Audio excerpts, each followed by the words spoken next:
Ассаламуалейкум, құрметті көрермен, Алтай Ньюс медиа орталығы сіздермен Қуаныш Рахметоллаұлы маңызды оқиғаларды салмақтап, ел тынысынан хабар жеткізетін боламыз.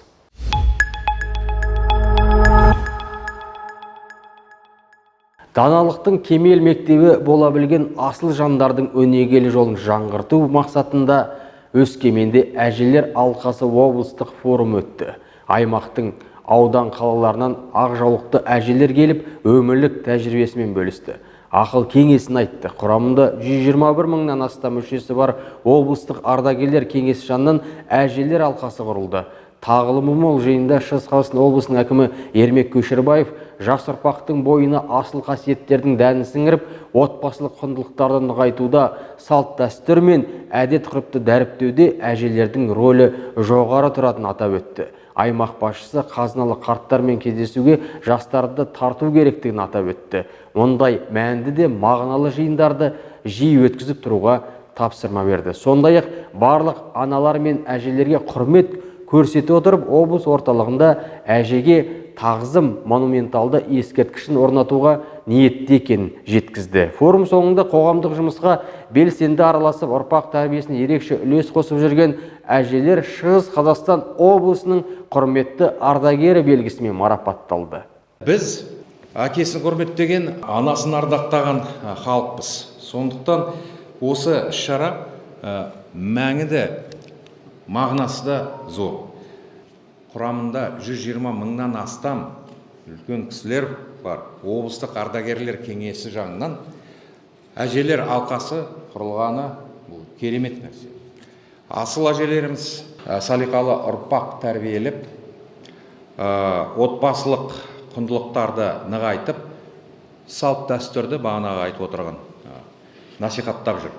Әжелер алқасы облыстың, біздің өңірдің, әр ауданның, әр қаласын жұмыс істейтін болатын өзіміз көріп отырмыз.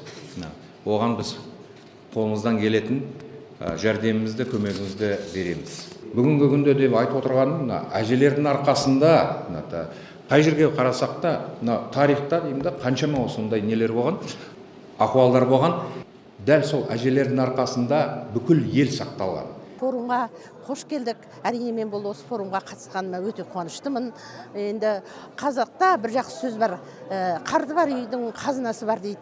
Әрине мына форумны өтіп жатқан, осы форумның аясында өтіп жатқан мына әжелер алқасының бір осы біздің қоғамға пайдасы бар деген үлкен бір үміттемін. Өйткені қазір біздің заманда әртүрлі келеңсіз жағдайлар болып жатыр. Бұл кезде үлкен адамдардың, әсіресе әжелердің ақыл кеңесі берері мол.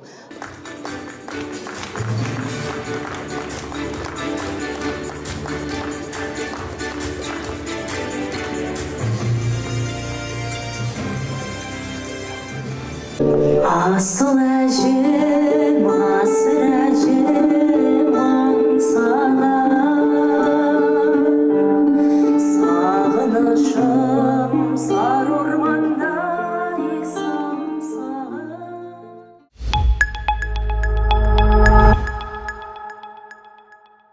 Алтай ауданына қарасты жаңа Бұқтырма кентінде 200 орындық қазақ мектебінің құрылысы қарқынды жүріп жатыр. Құрылыс былтыр басталған болатын.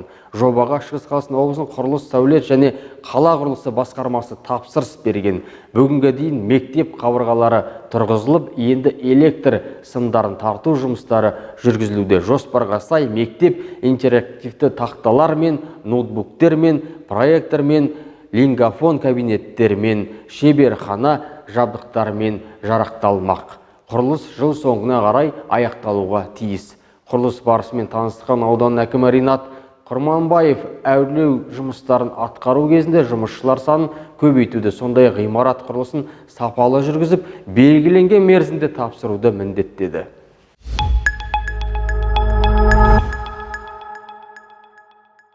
Мұхтар Әуезов атындағы Қазақ ұлттық драма театры Өскеменге гастрольдік сапармен келді. Алматылық ұжым Ғабит Мүсіреповтің Қозы көрпеш Баян сұлу махаббат дастанымен сахна шымылдығын ашты. Мұхтар Әуезов атындағы Қазақ ұлттық театры 2026 жылы 100-ге толады. Осыған орай әр қалаға 5 күндік рухани сапар жасап, репертуарымызды, қойылымдарды халыққа ұсынуды жөн көрдік. Біздің қоржында 70-ге жуық қойылым бар. Әр қалаға жеребе бойынша таңдап 5 қойылымнан апарамыз. Өскемен тұрғындары қозы көрпеш Баян сұлу махаббат дастаны секілді көрермен көңілінен шыққан қойылымдарды тамашалайтын болады. Елге танымал актерлер сахна төріне шығады. Сондықтан Өскемен тұрғындары осы мүмкіндікті жіберіп алмай, рухани сусындап қайтар деп үміттенеміз, деді Мұхтар Әуезов атындағы Қазақ ұлттық драма театрының директоры Еркін Тілеуқұлұлы.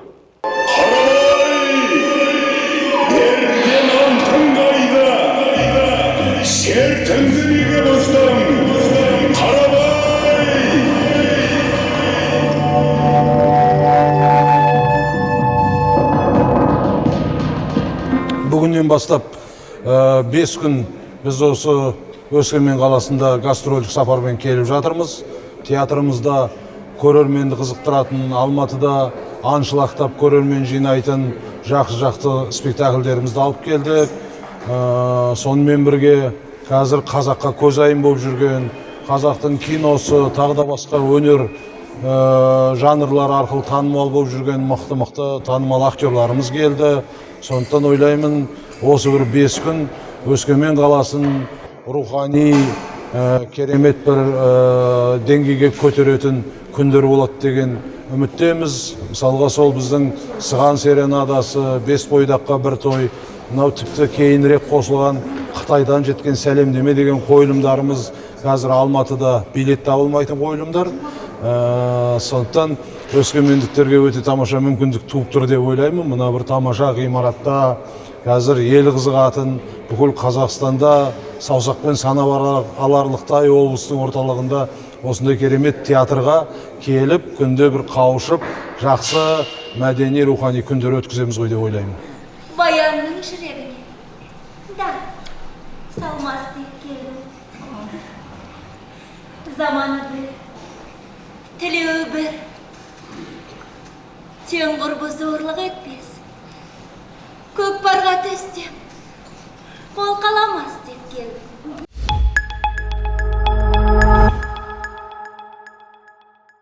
Шығыс Қазақстан облысында 37 жастағы тұрғын адам бопсалады деген күдікпен қамауға алынды. Полицияның мәліметінше күдікті жәбірленушіге қоқан-лоққы көрсетіп 1 миллион теңге талап еткен. Жедел уәкілдер күдіктіні жәбірленушіден 200 мың теңге алып жатқан жерінен ұстады. Күдікті өз әрекетін мойындады, қолма-қол ақша тәркіленді. Аталған факті бойынша сотқа дейінгі тергеу жүргізілді. Күдіктінің мүлкі тәркіленіп, 3 жылдан 7 жылға дейінгі мерзімге бас бостандығынан шектеу не сол мерзімге бас бостандығынан айыру жазасы тағайындалуы мүмкін, деді облыстық полиция департаментінде. Шығыс Қазақстан облысының полиция департаменті жоғарыдағыдай қылмыстық әрекеттер үшін қылмыстық жауапкершілік бар екенін ескертеді. Кез келген жағдайда бопсалаудың құрбаны болған адамдар құқықтық қорғау органдарына өтінішпен жүгіну керек. Ол үшін 102 жедел арнасына қоңырау шалса жеткілікті.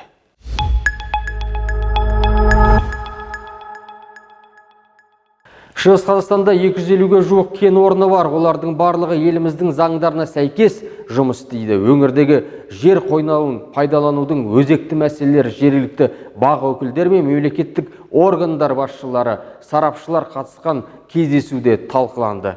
Журналистер бастамасы болған диалог алаңын Алтай Ньюс медиа орталығы ұйымдастырды. Отандық және шетелдік инвесторлар жүзеге асыратын жобалар ел экономикасының дамуына және әр тараптануына оң ықпал етеді. Жиынға қатысушылар Күршім аудандағы Маралды ауылында алтын өндіру фабрикасын салып жатқан компанияның қызметіне қатысты сұрақтар қойды. Кәсіпорын өнеркәсіп және құрылыс министрлігімен жасалған шарттар аясында жұмыс істейді. Құрылыс жұмыстары экологиялық рұқсаттама бойынша жүзеге асуда. Ол барлық құжаттардың заң талаптарына сәйкес келетін атап өтті жауапты ведомство өкілдері.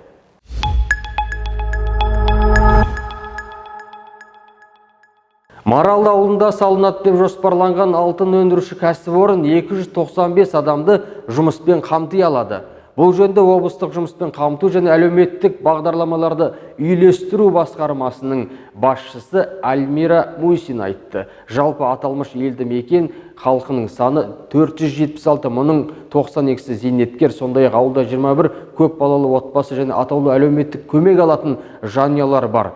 Дәл қазір маралдықтардың күнкөріс көзі не деген сұрақ көпшіліктің көкейінде жүр. Мұнда бір қатар отбасы мемлекет есебінен берілетін төлемдермен күнелтіп отыр. Жалпы атаулы әлеуметтік көмек дегеніміз отбасының қиын жағдайдан шығып кету үшін берілетін көмек. Бұл жәрдемақы емес, ал аз қамтылған отбасылардың әл-ауқатын арттыру үшін тұрақты кіріс көзі болуға тиіс деді Бейін басқарма басшысы. Маралды халқының саны 400-дің үстінде болса, алтын фабрикасы 300-ге жуық жұмыс орнын ұсынбақ. Бұл ауылдағы әрбір жанұя тұрақты табыс көзіне қол жеткізеді дегенді білдірсе керек. Вот это предприятие, которое будет создаваться в этом округе, оно прежде всего ориентировано на создание рабочих мест. То есть предприятием будет создано порядка 295 рабочих мест. На сегодняшний день у нас в органах занятости, это официальная статистика, зарегистрировано 514 человек безработных. Допустим, к примеру, сейчас по самому селу Маралды у нас 14 человек официально числятся безработными. Это с учетом того, что численность самого села 476 человек, и при этом 92 человека это пенсионеры. То есть это люди, которые имеют доход из пенсионных своих поступлений, да?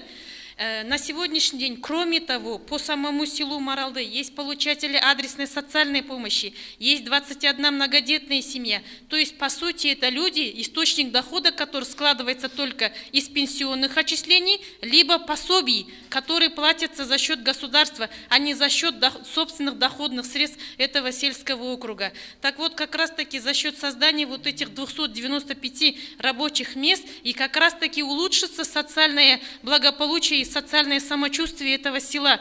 То есть у населения появится источник дохода.